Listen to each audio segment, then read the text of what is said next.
On ne te manque pas de respect par hasard. On lit simplement, chez toi, ce que tu consentais déjà à laisser mourir. C'est cela qui blesse. Pas l'impolitesse des autres, pas leur froideur, pas même leur brutalité ordinaire. Ce qui blesse vraiment, c'est l'instant où l'on comprend qu'une part du mépris reçu n'est pas une surprise, mais une suite. Une continuité silencieuse. Il arrive rarement de l'extérieur sous une forme entièrement neuve. Il trouve presque toujours une place préparée d'avance. Tu as peut-être passé des années à appeler bonté ce qui n'était souvent qu'un effacement discipliné.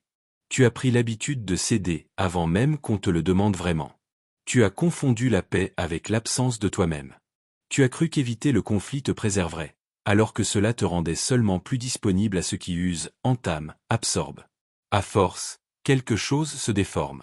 Non dans le regard des autres d'abord, mais dans la manière dont ta présence s'annonce au monde. Une présence qui s'excuse trop finit par enseigner sa propre négation. Ce n'est pas une accusation morale. C'est plus grave, et plus exact. Il existe en chacun une manière de se tenir devant la vie qui précède les mots, les protestations, les plaintes, les justifications. Cette manière se voit. Elle circule. Elle se trahit dans le ton, dans l'hésitation, dans l'énergie qui accompagne chaque oui donné trop vite, chaque silence avalé au mauvais moment, chaque concession présentée comme une preuve de maturité. Le monde, souvent, ne fait que répondre à cette écriture souterraine. Il épouse la place qu'on lui laisse. Il s'avance jusqu'à la limite qu'on ne marque pas. Alors la question n'est plus simplement « Pourquoi les autres dépassent-ils si facilement les bornes ?» La question devient plus inconfortable. Pourquoi certaines frontières, chez toi, semblent-elles déjà retirées avant même que l'épreuve n'arrive? Pourquoi tant d'offenses ont-elles trouvé un passage libre? Pourquoi tant de relations ont-elles eu accès à une version de toi qui acceptait d'être traitée comme une ressource, un appui, une disponibilité, jamais comme un centre? Ce n'est pas de la malchance. Ce n'est pas non plus un mystère.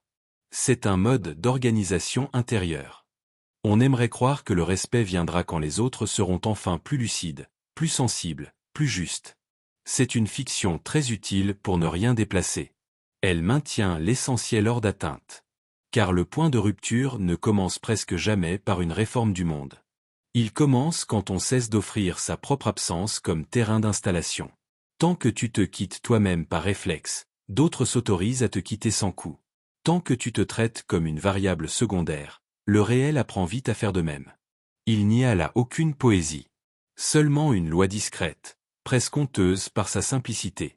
Le plus difficile n'est pas de reconnaître qu'on a été maltraité. Le plus difficile est de reconnaître la part de soi qui a longtemps collaboré à cette scène.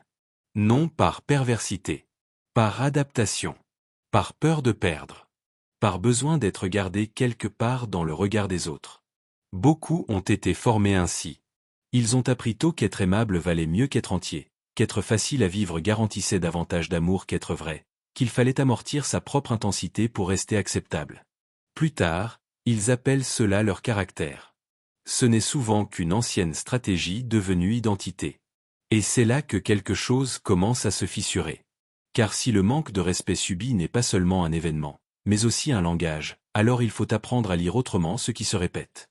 Les interruptions, les oublis, les exigences déplacées, les familiarités envahissantes, les rapports déséquilibrés, les liens qui prennent plus qu'ils ne reconnaissent, tout cela cesse d'être une série d'accidents. Cela devient un système de réponse adressé à la forme sous laquelle tu t'offres, ou plutôt, sous laquelle tu consens encore à te diminuer. À partir de ce moment, continuer comme avant demande presque plus d'aveuglement qu'autrefois. Il y a une fatigue particulière chez ceux qui ont trop longtemps voulu mériter leur place. On la reconnaît à son élégance même. Elle ne fait pas de bruit. Elle sait sourire, répondre, tenir, comprendre, apaiser. Elle a l'air solide. En vérité, elle est souvent bâtie sur une dépendance secrète au regard d'autrui. Non pas un besoin grossier d'admiration. Quelque chose de plus discret et de plus corrosif, la nécessité d'être validé pour se sentir légitime. À ce stade, l'existence entière devient négociation. On ajuste sa voix, sa disponibilité, ses limites, ses réactions, dans l'espoir de ne pas perdre l'approbation qui remplace depuis longtemps l'estime de soi. Alors on devient compétent dans l'art de se trahir avec délicatesse. On aide avant qu'on ne demande. On pardonne avant même que la blessure ait été regardée. On se rend compréhensible jusque dans ce qui ne devrait pas être négocié. On offre des explications là où une limite aurait suffi. On croit désamorcer la violence. On organise surtout sa propre dévaluation. Ce que beaucoup appellent gentillesse n'est parfois qu'un effacement poli. Et cet effacement, tôt ou tard, produit son effet logique. Il rassure ceux qui aiment prendre sans rencontrer de résistance réelle. Le drame, ici, n'est pas seulement relationnel. Il est psychique. Quand une personne vit sous l'autorité du besoin d'être acceptée, elle finit par confondre son masque avec son visage. Elle ne sait plus très bien ce qu'elle pense avant de savoir ce qu'il est permis de penser. Elle ne sait plus ce qu'elle refuse avant de mesurer le prix social du refus. Elle ne sait plus ce qu'elle veut sans d'abord sentir ce que les autres attendent d'elle. À ce niveau, le respect de soi n'est pas absent. Il est recouvert. Enseveli sous des couches d'adaptation si anciennes qu'elles ressemblent à une nature. Dire non devient alors beaucoup plus qu'un geste pratique. Cela touche à la structure même de l'identité. Ce n'est pas une technique relationnelle. C'est une fracture dans un ancien régime intérieur. C'est le moment où quelque chose refuse de continuer à se livrer sans discernement. Et ce moment est rarement propre, rarement triomphant, rarement confortable.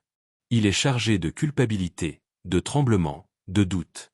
Parce qu'il réveille tout ce qui, en toi, a longtemps associé la fermeté à une menace, perte d'amour, perte d'appartenance, perte de sécurité.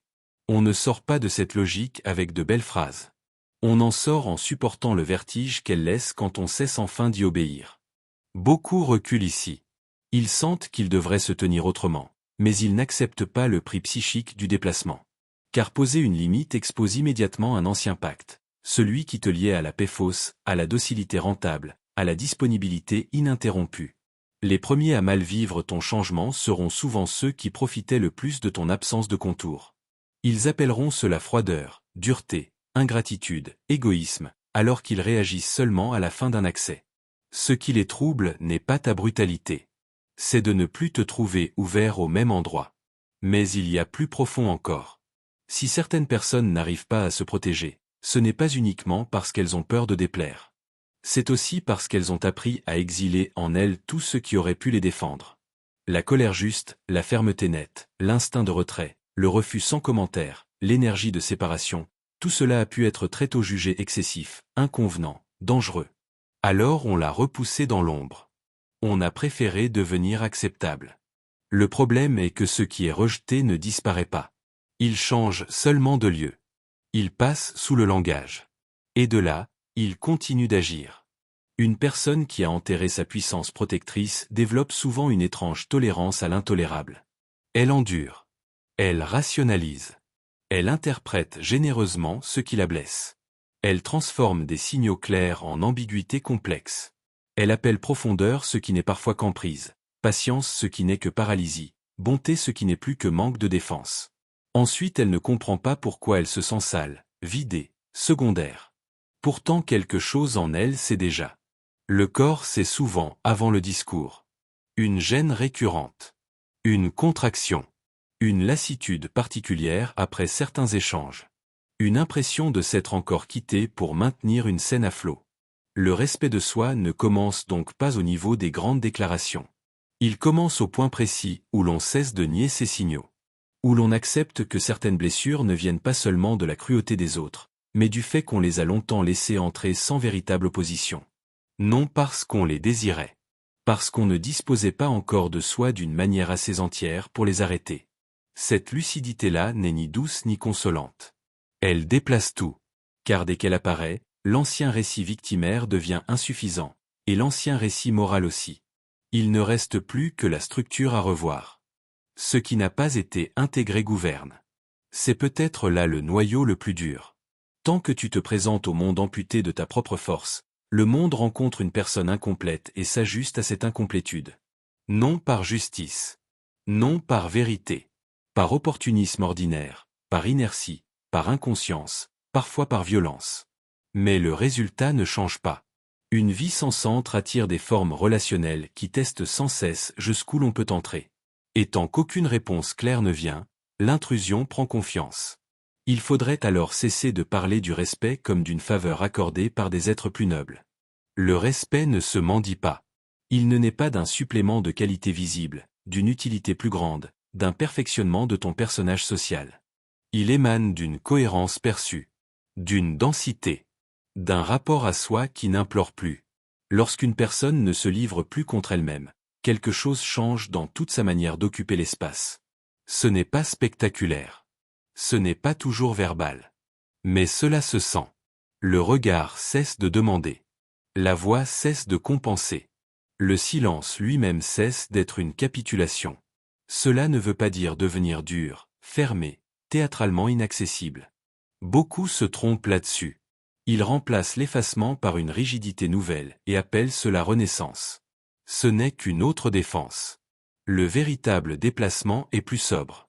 Il consiste à ne plus collaborer à sa propre diminution, à ne plus surexpliquer un refus, à ne plus rester là où l'on est continuellement rapetissé, à ne plus offrir son énergie comme si elle n'avait pas de seuil, à ne plus se rendre disponible pour des liens qui n'honorent jamais vraiment la présence qu'ils sollicitent.